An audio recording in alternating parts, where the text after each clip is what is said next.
El ozono es un gas natural incoloro, insípido e inestable que se disocia fácilmente en oxígeno. O2.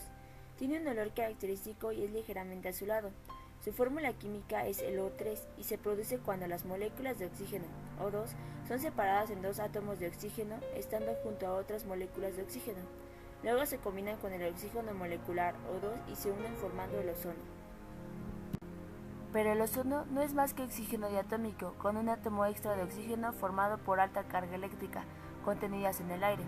En la estratosfera, un delgado escudo de gas, la capa de ozono, es la que rodea la Tierra y la protege de los peligrosos rayos del Sol. El ozono actúa de acuerdo con el principio de oxidación. Cuando la molécula de ozono, O3, cargada por la estática, se pone en contacto con algo oxidable, la carga de la molécula de ozono fluirá directamente hacia allí. Esto ocurre porque el ozono es muy inestable y tiende a volver a su forma original, O2.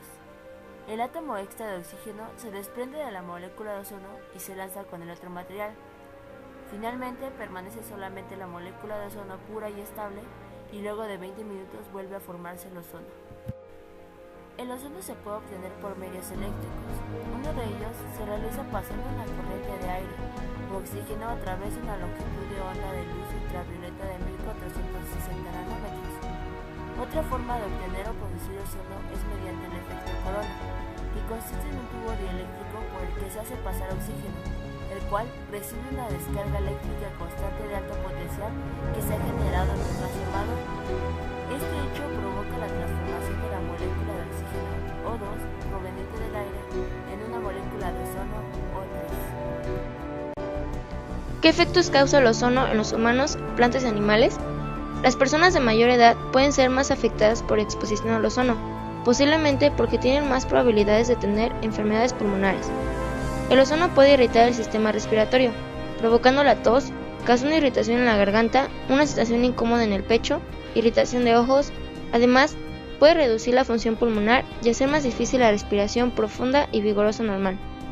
Cuando esto sucede, se podrá notar que la respiración comienza a sentirse incómoda. El ozono puede empeorar el asma. Cuando los niveles de ozono están altos, más asmáticos sufren ataques de asma que requieren atención médica o el uso de medicamentos adicionales. El ozono puede inflamar y dañar el recubrimiento del pulmón. Algunos científicos han comparado el efecto del ozono en la membrana que recubre el interior del pulmón con el efecto del sol al quemar la piel. El ozono daña las células que recubren los espacios del aire en el pulmón. Al cabo de unos cuantos días, las células dañadas son repuestas y las células muertas se descartan de una manera parecida a la piel que se escama después de una quemadura del sol. Si este tipo de daño ocurre repetidamente, el pulmón puede cambiar permanentemente de manera que puede causar efectos a largo plazo en la salud y una peor calidad de vida.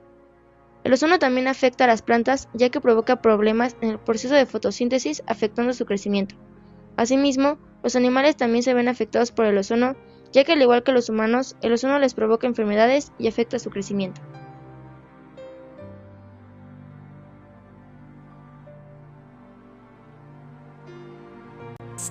El smog es una combinación de humo, niebla y diversas partículas que se encuentran en la atmósfera de los lugares con elevados índices de contaminación. El fenómeno se produce cuando el aire se estanca por un periodo extendido de alta presión y las partículas contaminantes quedan flotando en las capas atmosféricas inferiores por su mayor densidad. El smog se genera en las ciudades donde circulan muchos vehículos a motor y donde existe una intensa actividad industrial, ya que estos factores generan contaminación atmosférica. El fenómeno se intensifica en los días soleados y calurosos debido a que la capa superior del aire se vuelve más gruesa. En las localidades que tienen montañas a su alrededor también se intensifica la formación del smog.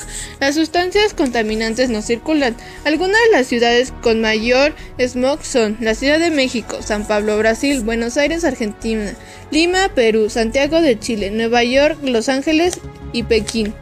La contaminación ambiental siempre causa daño en el organismo, sin importar el nivel en el que se encuentre. Provoca un envejecimiento prematuro del sistema respiratorio a través de un proceso constante e irreversible que no produce dolor al organismo y que lo va aniquilando silenciosamente. En el caso de la ciudad de Santiago, hay 5 millones de personas que respiran día a día un aire que sin duda los conducirá a una muerte anticipada, a los que tendrían que vivir en un ambiente libre de contaminación.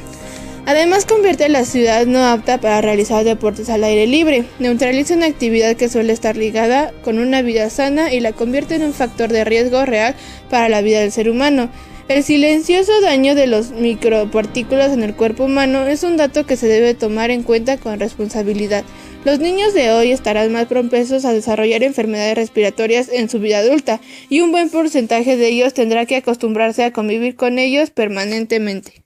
Existe una especie de smog que se forma cuando los fotones de la luz solar chocan con moléculas de diferentes tipos de agentes contaminantes en la atmósfera. Los fotones hacen que se produzcan reacciones químicas, por lo cual las moléculas de contaminación se convierten en otros tipos de químicos nocivos. A esta mezcla de malos químicos se le conoce como smog fotoquímico. Los químicos que componen al smog fotoquímico incluyen óxidos de nitrógeno, componentes orgánicos volátiles, ozono troposférico y nitrato de peroxicilo. En su mayoría, los óxidos de nitrógeno provienen de los motores de los carros y camiones. Los componentes volátiles proceden de los gases de pintura, gasolina y pesticidas.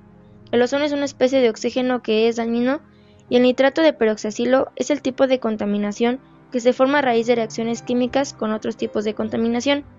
El smog tiene mal olor, degrada materiales, da origen a complicaciones y enfermedades respiratorias, irritan los ojos y otras membranas, además de las mucosas.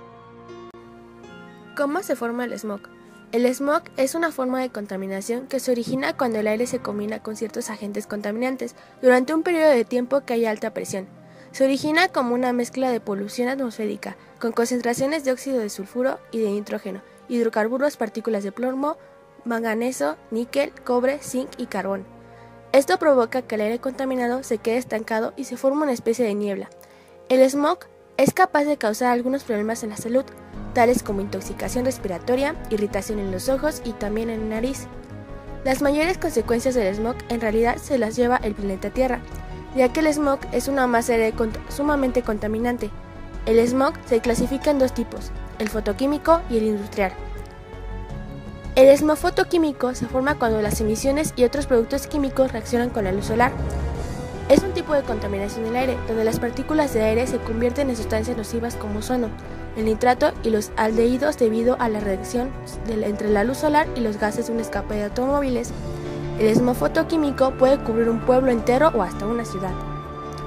Además, el smog fotoquímico es un efecto de la radiación ultravioleta del sol en un ambiente contaminado, que tiene una gran cantidad de óxidos de nitrógeno e hidrocarburos, especialmente del escape de vehículos de motor. El smog fotoquímico solo se produce en la luz solar.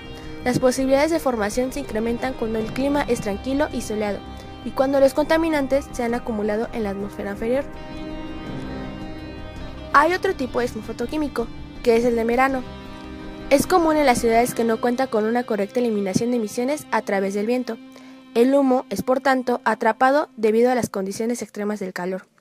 Las reacciones químicas atmosféricas ocurren rápidamente durante el verano debido a la disponibilidad de luz solar y las condiciones de alta temperatura. Cuando estas condiciones son acompañadas por la humedad, se puede formar el smog denso. Cuando hay una inversión de la temperatura en la altitud más alta, puede resultar un smog fotoquímico de verano, ya que una capa de aire húmedo es atrapado por debajo de la capa de aire caliente, manteniéndose las partículas contaminantes. El smog de verano es común en las ciudades que tienen montañas o colinas que las rodean. El smog fotoquímico invernal, por el contrario, está conformado fundamentalmente por el uso extremo de combustibles fósiles por la calefacción de hogares y edificios. La formación se marca durante la mitad del invierno, cuando las condiciones climáticas son extremas. En tales condiciones extremas del frío, la gente en las ciudades utiliza carbón y otros combustibles para generar calor, lo que se traduce en humo y contaminantes en la atmósfera. El aire húmedo puede retener las emisiones durante un tiempo. Las ciudades están rodeadas por terrenos elevados y que contienen grandes cantidades de nieve que pueden ser testigos de la formación del smog. El otro tipo de smog es el smog industrial. El smog industrial es la neblina del color marrón que flota en el aire de las zonas industriales. A menudo es visible en las ciudades, sobre todo en verano, cuando las partículas de humo captan la luz. Se produce el humo y el dióxido de azufre, producido por la quema del carbón, que se funde con la niebla y crea una estrecha neblina de color marrón amarillento a nivel del suelo. El smog es capaz de formarse prácticamente en cualquier tipo de clima. Lo que sí es necesario para que se forme es que haya mucha actividad industrial o automovilística. Las ciudades modernas liberan enormes cantidades de contaminantes al aire y durante los periodos de alta presión se forma el smog. Hoy en día existen muchas ciudades que deben de lidiar con el smog, tales como son Londres, New York, San Pablo, Buenos Aires y Ciudad de México, Santiago de Chile, Madrid, Beijing y muchas otras. Recurrir a otros medios alternativos que la ecología nos ofrece, vehículos, energías, formas de reciclaje, es una forma de ayudar a combatir el smog y permitir su formación.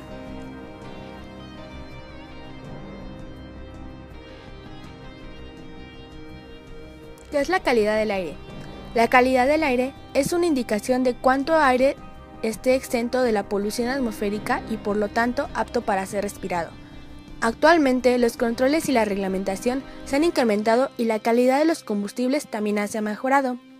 Sin embargo, el tráfico vehicular se ha incrementado exponencialmente, transformándose en la principal fuente de contaminante entre las ciudades.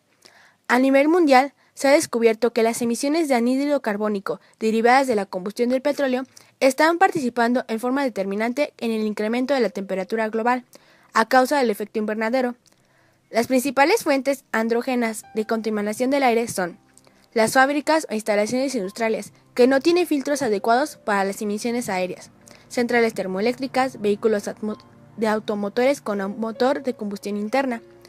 La calidad del aire puede ser comprometida también por causas naturales, como por ejemplo erupciones volcánicas, vientos fuertes con transporte de partículas en suspensión. ¿Cómo se mide la calidad del aire?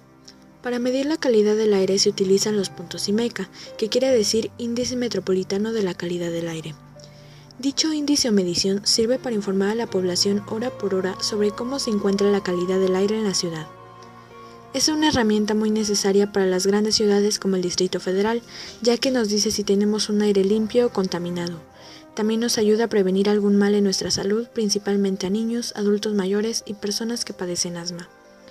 El IMECA sirve para ver los niveles de contaminantes como el ozono, O3, partículas menores a 10 micrómetros, PM10, dióxido de azufre, SO2, dióxido de nitrógeno, NO2 y monóxido de carbono, CO. Según las mediciones se ve la escala en que estos químicos pueden ocasionar molestias al cuerpo humano. De acuerdo con la norma técnica ambiental del Distrito Federal, si el IMECA es entre 0 y 50 se considera una buena calidad del aire. Si tiene un valor entre 51 y 100, la calidad del aire es regular. Entre 101 y 150 puntos significa que la calidad del aire es mala, lo cual implica que grupos sensibles de población deben tomar precauciones. Si el IMECA rebasa los 150 puntos y sigue aumentando, la norma técnica ambiental del Distrito Federal señala que la condición de la calidad del aire es muy mala y puede llegar a ser extremadamente mala, y en consecuencia los efectos en la salud pueden ser mayores y adversos para la población en general y con mayor probabilidad para los grupos sensibles. La Ciudad de México es una de las más grandes en el mundo, así que estamos expuestos a diferentes problemas como la calidad de nuestro aire. Es bueno estar informados y hacer caso a las recomendaciones, pues de ello depende nuestra salud.